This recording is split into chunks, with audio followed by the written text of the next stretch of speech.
Namaku Supriyanto, umurku 18 tahun, baru saja lulus SMA tahun ini. Aku anak dengan orang tua tunggal. Ibuku meninggal pada saat aku berusia 11 tahun karena sakit, sedangkan bapak sejak ibu meninggal kerja sebagai TKI di Korea Selatan. Jadi hanya tinggal aku sendiri yang menempati rumah orang tuaku di desa ini. Aku tidak perlu khawatir kekurangan uang saku, karena setiap bulan bapak mengirimkan uang lebih dari cukup untuk hidup sebulan. Jadi sedikit demi sedikit, aku dapat menabung. Walaupun aku sudah berumur 18 tahun, dan wajahku termasuk ganteng untuk ukuran di desaku, tetapi aku sama sekali belum pernah merasakan apa yang dinamakan berpacaran. Aku memang minder terhadap teman-teman wanitaku di sekolah. Aku lebih berkonsentrasi pada pelajaranku di sekolah daripada berusaha mendekati seorang wanita. Lagi pula, memang pada saat ini, belum ada seorang wanita pun yang membuatku tertarik. Paling-paling aku hanya berusaha berteman seperti biasanya. Sebenarnya tepat di depan rumahku, tinggal bulik ting atau bibi adik ibu atau ayah. Waktu aku masih kecil, aku dititipkan dengan bulik ting. Ketika menginjak SMA, baru aku boleh tinggal sendiri di rumahku. Nama bulik ting sebenarnya adalah Prihatin. Lengkapnya aku sendiri tidak pernah tahu. Bulik ting adalah adik dari bapak, umurnya sekitar 27 tahunan. Wajah bulik ting menurutku cukup ail, walaupun gak seperti bintang film yang sering muncul di TV atau penyanyi dangdut yang sering manggung di lapangan pojok sana. Bulik ting sudah menyandang status janda ketika baru 1 bulan pernikahannya. Suaminya Mas Wito meninggal akibat kecelakaan ketika hendak mengantarkan bulik ke sekolah SD tempat bulik mengajar. Bulik ting sendiri kehilangan pergelangan kaki bagian bawah, diamputasi katanya. Yang aku ngerti, kaki bulik ting sebatas pergelangan kaki sebelah kanan diganti dengan kaki palsu. Jadi bulik ting kalau jalan agak pincang karena kaki palsunya itu. Kini sudah hampir 4 tahun sejak kematian suaminya. Walaupun begitu, bulik sayang sekali sama aku juga sayang sama bulikku itu. Bahkan sekarang, aku juga lebih sering tidur di rumah bulikku, menemani di rumahnya. Kadang kala aku membantu bulik memeriksa pekerjaan rumah atau ulangan murid-muridnya, bulik senang sekali kalau aku sering begitu. Kadang aku dihadiahi cilik hukuman sayang kalau aku sudah selesai membantu bulik mengerjakan tugas-tugas ringan di rumahnya. Suatu hari temanku waktu SMA, Manto, mengajakku bermain ke rumahnya. Dia anak juragan sapi paling kaya di desaku. Aku manut aja ketika dibilangi kalau mau ditunjukkan sesuatu yang bagus. Ketika sampai di rumahnya, aku diajak ke kamarnya, lalu nonton film yang menurutku seru. Aku benar-benar baru kali ini lihat film macam begitu. Sejak aku pertama kali lihat film tersebut, aku makin sering main ke rumahnya Manto. Dia punya koleksi kaset hampir 1 lemari penuh. Biasanya aku disuruh lihat sendiri. Kata Manto dia sudah lihat semuanya. Lalu dia main game PlayStation di ruang tamu. Di kamar Manto, aku benar-benar memperhatikan seluruh adegan yang dilakukan di dalam film itu. Sebenarnya aku mau tanya bulik ting mengenai hal tersebut, karena dia seorang guru. Jadi aku anggap lebih mengerti masalah gitu. Tapi aku juga gak berani tanya, soalnya takut dimarahin, karena sudah nonton film yang seru itu. Nanti, pasti aku gak boleh main ke rumahnya Manto lagi. Jadi, aku diam saja sementara ini. Kalau aku ditanya bulik ting, kenapa kok setiap hari sekarang main ke rumahnya Manto? Paling-paling aku berbohong kalau cuma main PS. Hingga suatu ketika aku nonton film yang pemainnya dari Asia, salah satu pemainnya, wajahnya mirip sekali dengan bulik ting, Ayu. Waktu aku pulang ke rumah bulik ting, malam harinya aku teringat terus film yang barusan aku lihat tadi. Waktu makan malam, aku melirik bulik ting sembunyi-sembunyi. Bulik ting sedang menyulam, katanya buat taplak meja di kursi panjang. Dia memakai dastuar seperti biasanya. Tapi aku membayangkan film yang tadi, membayangkan seandainya bulik ting dalam suasana kurang benar. Aku jadi gak enak makan sendiri. Akhirnya aku bawa piringku ke belakang dan mencucinya. Sehabis nyuci piring dan gelasku, aku duduk di dekat bulik ting, memandangi bulik ting. Ada apa Totok? Bulik ting memanggil aku Totok. Kok ngeliatin bulik terus kayak gitu? Ucap bulik tiba-tiba melontarkan pertanyaan. Aku jadi gelagapan. "Gak apa-apa kok Bulik," aku menjawab sekenanya, lalu pamit hendak tidur. Aku kemudian masuk ke kamarku sendiri. Malam itu, aku benar-benar gak bisa tidur. Sejak itu, aku makin jarang main ke rumahnya mantu. Aku jadi makin betah di rumah Bulik Tin. Tiap malam, aku selalu curi-curi pandang lihat wajahnya Bulik Tin. Kadang waktu dia pakai dastuar kembang-kembang kesukaannya, aku berusaha curi-curi lihat permatanya Bulik, tapi gak pernah berhasil. Akhirnya muncul ide cemerlang, nawasi Bulik Tin waktu ND. Suatu sore, aku sengaja belum mandi dulu. Aku membolak-balik halaman majalah lama di kursi panjang, sengaja menunggu Bulik Tin. Ketika Bulik Tin bangun dari tidurnya, hatiku makin gelisah saja. Majalah itu sudah lama tak kuperhatikan. Aku melirik Bulik yang barusan keluar dari kamarnya. Seperti biasanya dia minum air putih di meja makan. Aku terus melirik diam-diam setiap aktivitas yang dilakukan oleh Bulik Tin. Bulik sekarang sudah mengambil handuk. Dia menuju ke tempatku duduk. "Lau, kamu belum mandi totok?" "Kok kyo dangren? Dangren artinya gak biasanya?" tanya Bulik. "Belum Bulik, ini mau masukkan si Jalu dulu ke kandang ayam jantan peliharaanku. Tadi soalnya Jalu kabur ke depan. Bulik mandi aja duluan," jawabku memberi alasan. "Oh ya wis kalau gitu, Bulik tak mandi dulu," ucap Bulik lalu dengan langkah agak diseret menuju ke kamar mandi di belakang.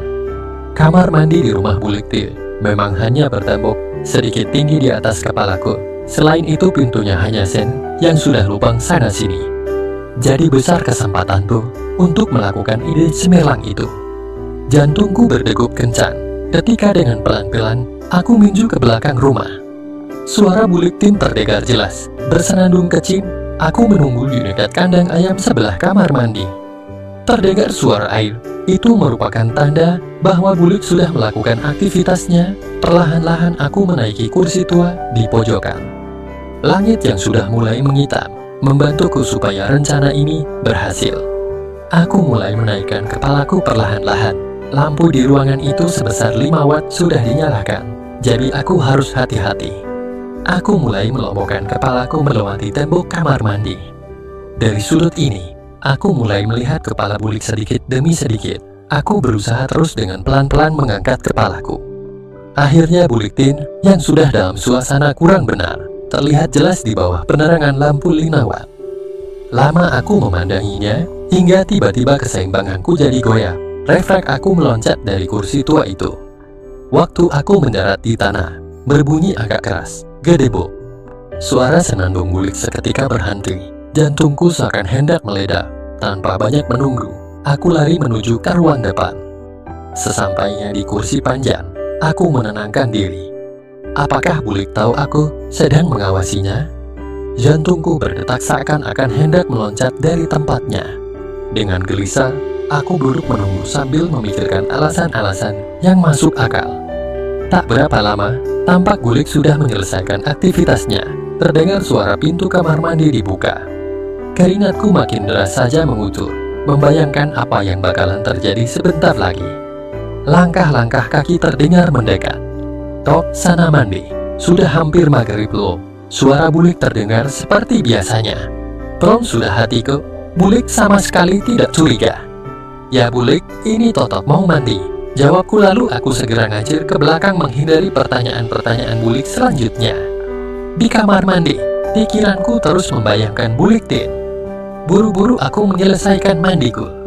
Malam harinya, aku membantu Bulik Tin memeriksa pekerjaan ulangan bahasa Indonesia murid-muridnya.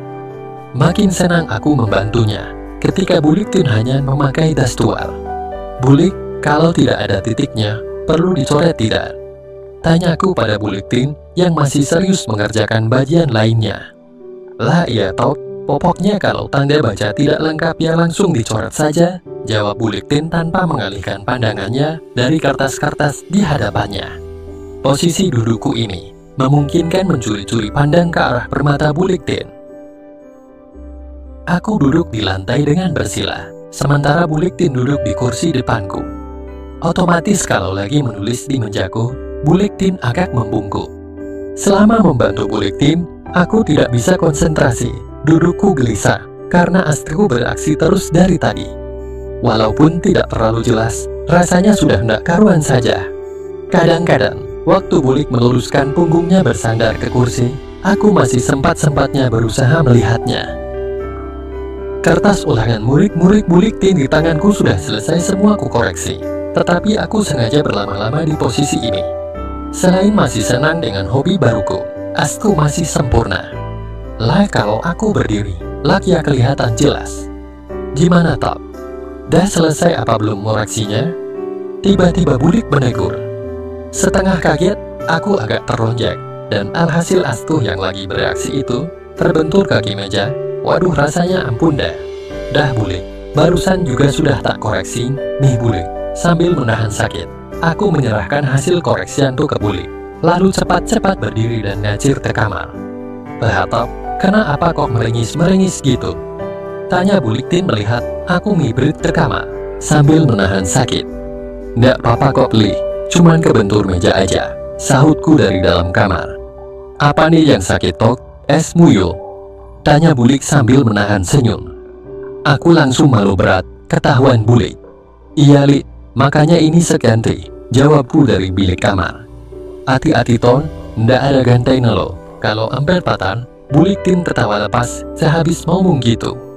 Aku akhirnya keluar kamar sambil tersenyum-senyum semiri, asli isim tangan, atau malu sekali. Aku duduk bersebelahan dengan Bulik di kursi, sementara dia mulai sibuk mempelajari buku pedoman pembelajaran untuk besok pagi. Tapi memang dasar aku baru tahu hobi baru, jadi keterusan melanjutkan apa yang tadi terputus. Aku sengaja memposisikan diriku bersandar ke tembok, sehingga aku langsung berhadapan dengan Bulik Tin. Sambil pura-pura baca buku paket pelajaran anak SD, mataku sesekali berusaha mengawasinya. Setelah lama memandani, aku berpamitan menuju kamarku sendiri, sebelum Bulik tahu kalau asku sudah mulai bereaksi lagi. Tetapi di dalam kamar, aku juga tidak bisa tidur membayangkan Bulik Tin. Aku mulai berandai-andai dan menghayalkan yang tidak-tidak. Aku mulai memikirkan bagaimana caranya supaya bisa mengawasi Bulik Tin lagi. Tiba-tiba terlintas lagi ide cemerlangku. Aku bertekad untuk mencobanya malam ini. Tak berapa lama kemudian, aku mendengar Bulik bersiap-siap untuk tidur di kamarnya. Lampu depan sudah dimatikan, dan kemudian terdengar langkah-langkah terseret Bulik Tin menuju ke kamarnya. Aku masih menunggu beberapa saat, sesekali masih terdengar derit ranjang di kamar sebelah, yang berarti Bulik Tin belum tertidur nyenyak. Akhirnya setelah menunggu beberapa lama, atau rasanya sahabat, dengkur halus Bulik terdengar. Aku perlahan-lahan mulai berjingkat keluar dari kamarku sendiri. Semua kamar di rumah ini kebetulan tidak berpintu, hanya kain kelambu saja sebagai penutupnya. Lalu perlahan-lahan menuju ke kamar Bulik di sebelah. Aku perlahan-lahan melihat lewat kelambu ke kamar Bulik. Ternyata benar dugaanku, Bulik sudah tertidur nyenyak dengan oposisi miring menghadap ke tembok. Sinar lampu kamar yang temaram membantuku untuk menuju ke tepian ranjang Bulik Tin. Sesampainya di tepi, keringat dinginku sudah mengacur deras tidak karu-karuan. Aku berusaha berpikir untuk membatalkan saja rencana ini. Tetapi melihat Bulik Tin yang hanya sejangkauan tanganku saja, aku meneruskan tekad untuk melanjutkan. Perlahan-lahan aku mulai mengetes keninyakan tidur Bulik. Tanganku sengaja mengkau jeleknya, yang membelakangi aku, tidak ada reaksi. Berarti Bulik sudah tidur nyenyak sekali. Kini tanganku beralih, perlahan-lahan berusaha memindahnya. Aku berusaha meminimalkan segala gerakanku. Aku menghela nafas perlahan, jantung berdegup kencang. Sedikit lega, karena langkah pertama berjalan tanpa hambatan. Lalu aku memberanikan diri menuju ke tahap selanjutnya. Di tengah-tengahnya aku mencari akal. Tiba-tiba Bulik membalikkan diri. Dengan panik aku menundukkan diri, lalu bergeser masuk kolong. Agak lama aku menunggu. Setelah dirasa aman, perlahan-lahan aku kembali berdiri di tepian tempat tidur Bulik.